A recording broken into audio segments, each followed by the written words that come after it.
Summary of Good to Great by Jim Collins. Jim Collins says that his last book, Built to Last, was about how great companies stay great, but it didn't go into detail about how good companies get to be great. The book Good to Great is about this process of transformation. Collins and his research team chose 11 companies whose stock market returns went from being average or below average to being very good and staying that way for at least 15 years. The team also chose 11 direct comparison companies and 6 non-sustained comparison companies from the same industries as the good to great companies to study. The companies in the direct comparisons didn't show a change from good to great, but the companies in the unsustainable comparisons did, but they couldn't keep their wins over time. Collins and his team wanted to find out what made these companies change so much, so they could come up with a set of good to great ideas that any company or even a person could use. They finally found the 7 main ideas of the book. The idea of the level 5 leader is the first of the 7 ideas. During their study, Collins and his team found that every business that went from being good to being great had a CEO that they call a level 5 leader at the time of the change. In comparison to the idea of a smart, charismatic leader, all level 5 leaders are polite and care more about the success of the company than their own. But these leaders are not weak or shy. On the contrary, they fight hard for the well-being of their companies while staying humble in their own lives. Balance between these two traits, which may seem to be at odds at first, is the most important trait of a level 5 leader. Collins gives several examples of both humble and assertive behaviors that led the study team to call the good to great CEOs they studied level 5 leaders. Next, Collins talks about how companies that go from good to great hire and keep employees.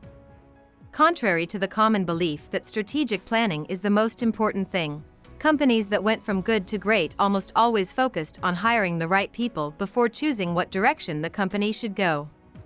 Collins compares this process to getting the right people on a bus and gives examples of how good to great companies put getting the right people on the bus first, even when they had to move quickly because of bad things. With the right people in place, the CEOs of the companies didn't have to rule by force. Instead, they were able to transfer and share responsibility. Having the right people on the bus also helped these companies make smart strategic choices, since they could look at the situation from a number of smart points of view.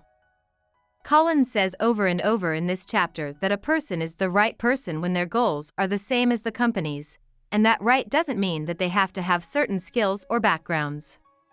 Collins then looks at the idea that companies that want to go from good to great must face the harsh realities of their situations without giving up hope that they will eventually succeed. Collins calls this kind of duality the Stockdale paradox, after a U.S. admiral from the Vietnam War who told Collins that the key to his survival in a prisoner of war camp was keeping a balance between hope for the future and truth about the present. The comparison companies often didn't want to face their problems, but the good to great companies did. They faced problems head-on and made plans based on facts, not wishes. At the same time, they never stopped believing they could make it. The hedgehog concept is one of the driving images in the book.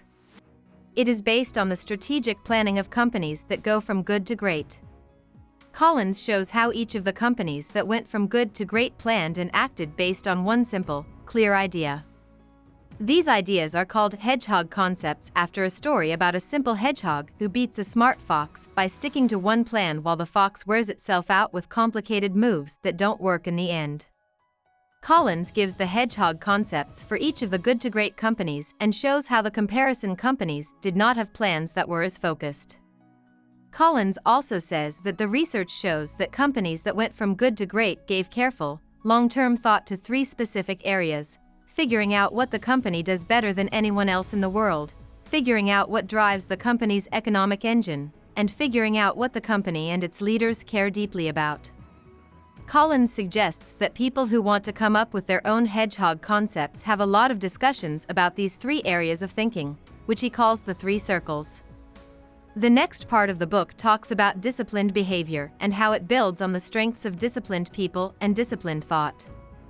The first important idea based on controlled behavior is the idea of a culture of discipline. Collins says that every good to great company had some kind of culture of discipline.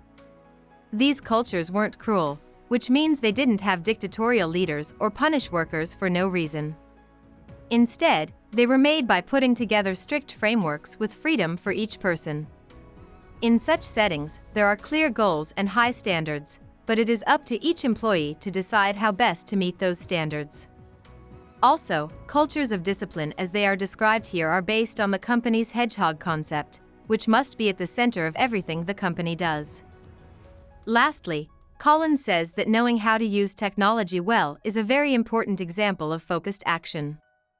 Even though new technology can be exciting and tempting, Collins's study shows that good to great companies only sought technological improvements when it made sense to do so as a way to advance their hedgehog concepts. Many of them became stars in technology, but not because they liked technology in and of itself.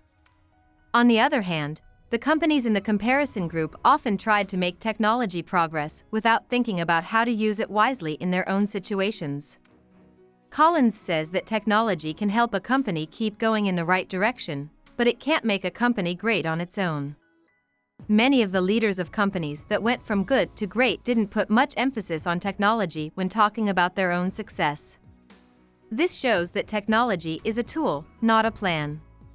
Collins then talks about the seventh and final good to great idea, which ties together the first six and shows how they can all work together to make a big difference.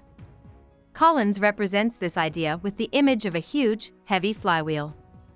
The flywheel moves slowly and only picks up speed when it keeps going in the same way for a long time.